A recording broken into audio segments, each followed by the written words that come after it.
The lower forms are constantly and ceaselessly active, endlessly assuming the forms of impulsive desires, or dynamic mental thought forms, and it is only as this form-taking is controlled and the tumult of the lower nature stilled that it becomes possible for the inner, ruling entity to liberate himself from thraldom, and impose his vibration upon the lower modifications. This is achieved through concentration, the concentrated effort of the soul, to hold steadily the position of observer, or perceiver and of seer. When he can do this, the lower spectacle of the rapidly changing forms of thought and desire fades away, and the realm of the soul, the true field of soul knowledge, can be seen and contacted. Till the light of the soul, the Yoga Sutras of Patanjali, Book 1, Sutra 4. 17. The illusion that the perceiver and that which is perceived are one and the same, is the cause of the pain-producing effects, which must be warded off. It might be summed up as follows. All pain and 152 sorrow is caused by the spiritual man identifying himself with his objective forms in the three worlds and with the realm of phenomena in which those forms have their activities. When he can detach himself from the kingdom of the senses and know himself as the one who is not that which is seen, and touched and heard, then he can free himself from all form limitations and stand apart as the divine perceiver and actor. He will use forms as he desires in order to attain certain specific ends, but is not deluded into regarding them as himself. Students would do well to learn to hold the consciousness that in the three worlds, which is all that concerns the aspirant at this stage, he is the highest factor in the well-known triplicities. The perceiver, perception, that which is perceived. The thinker, thought forms. The knower, knowledge, the field of knowledge. The seer, sight, that which is seen.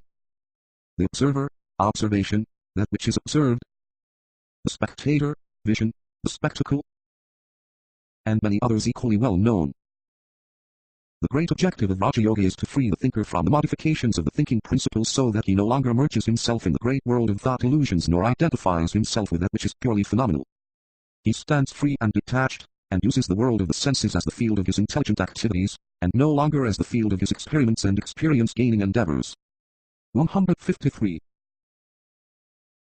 Till the light of the soul, the Yoga Sutras of Patanjali, Book 2, Sutra 17. February 1938. Brother of old. This group is nearing the time when it should begin to work with regularity at the problem of dissipating the world glamour.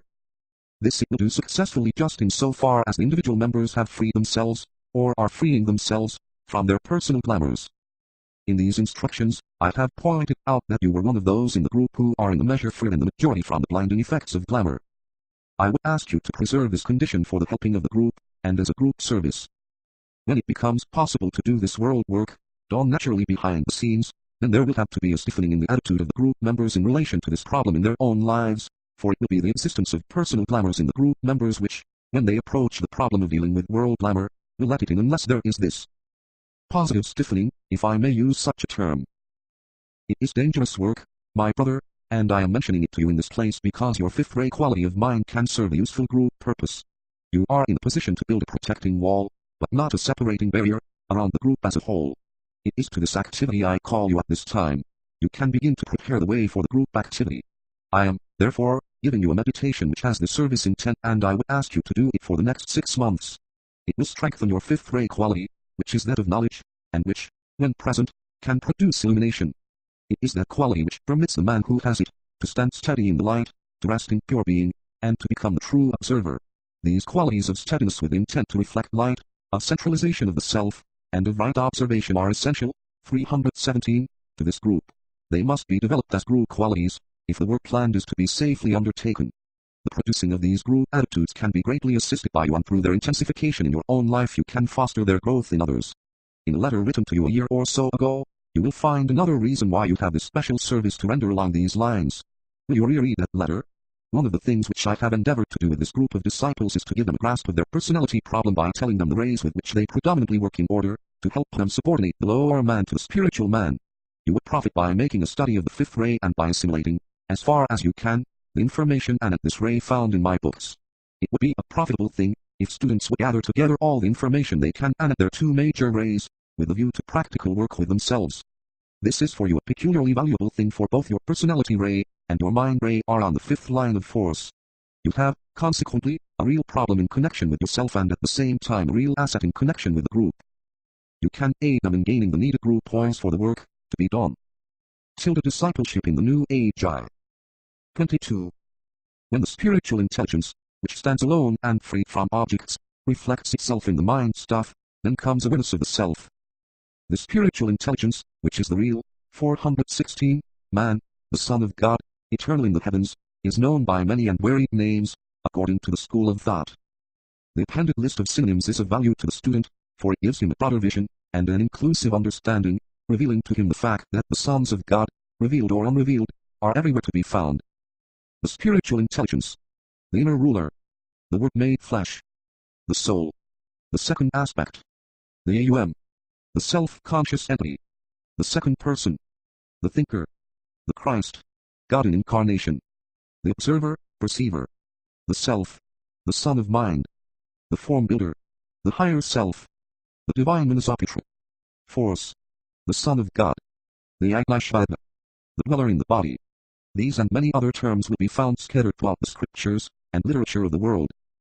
In no book, however, is the nature of the soul, whether macrocosmic, the cosmic Christ, or microcosmic, the individual Christ, so wonderfully portrayed as in the Bhagavad Gita, and in the three books, the Bhagavad Gita, the New Testament and the Yoga Sutras is contained a complete picture of the soul and its unfoldment. The light of the soul, the Yoga Sutras of Patanjali, Book 4, Sutra 22.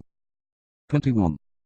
If knowledge of the mind, should, by a remoter mind is postulated, an infinite number of knowers must be inferred, and the sequence of memory reactions will tend to infinite confusion. One of the explanations of the functions of the mind is to predicate its capacity to detach itself from itself and view itself as a thing apart.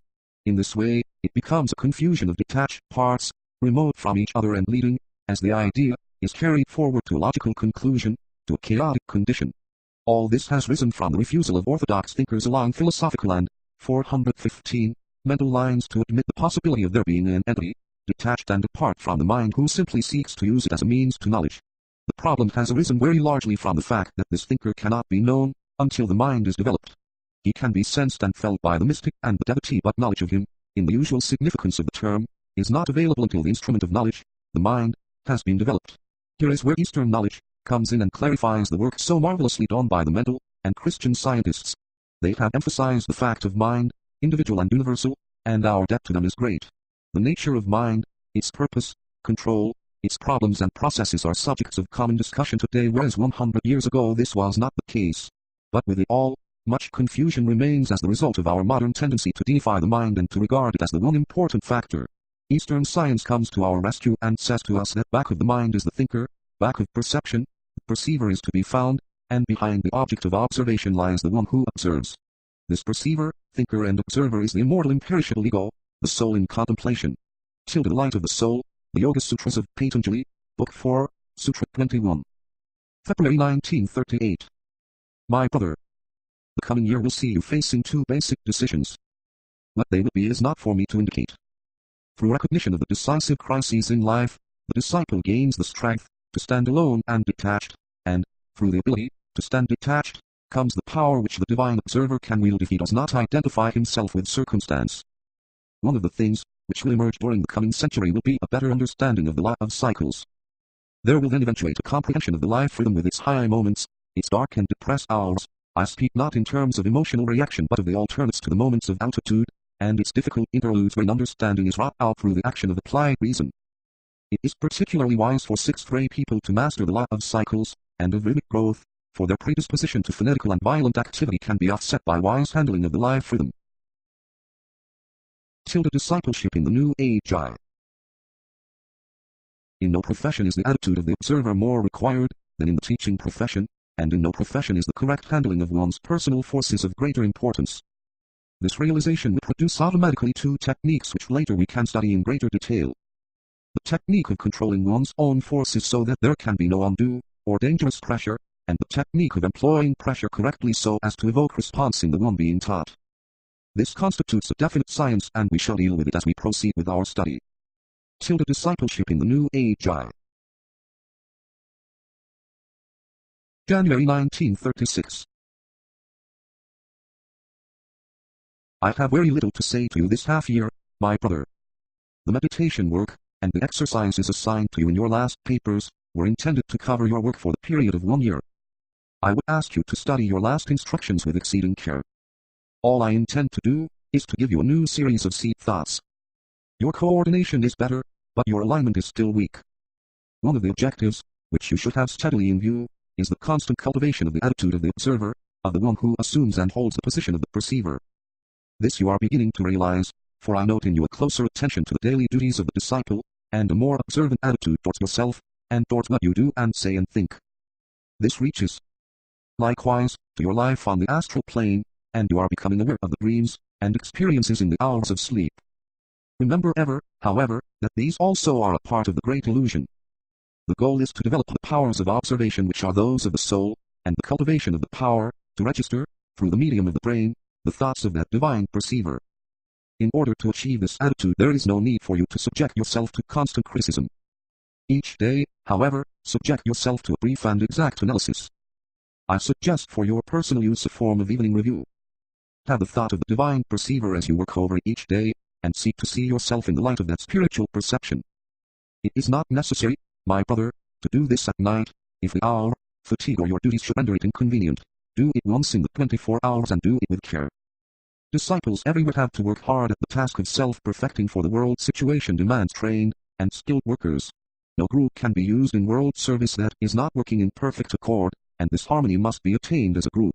It must be brought about, not through the process, 195, whereby people withdraw within themselves and thus inhibit that which upsets group equilibrium, but by the process of loving self-forgetfulness.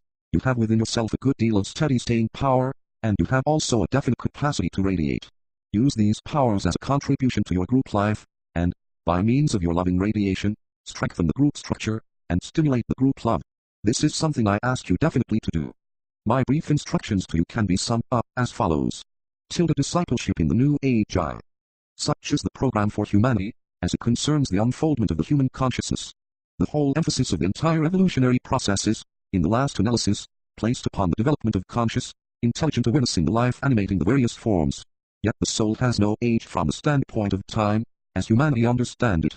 It is timeless and eternal. Before the soul there passes the kaleidoscope of the senses, and the recurring drama of outer phenomenal existence. But while all these occurrences in time and space, the soul ever preserves the attitude of the onlooker and of the perceiving observer. It beholds and interprets.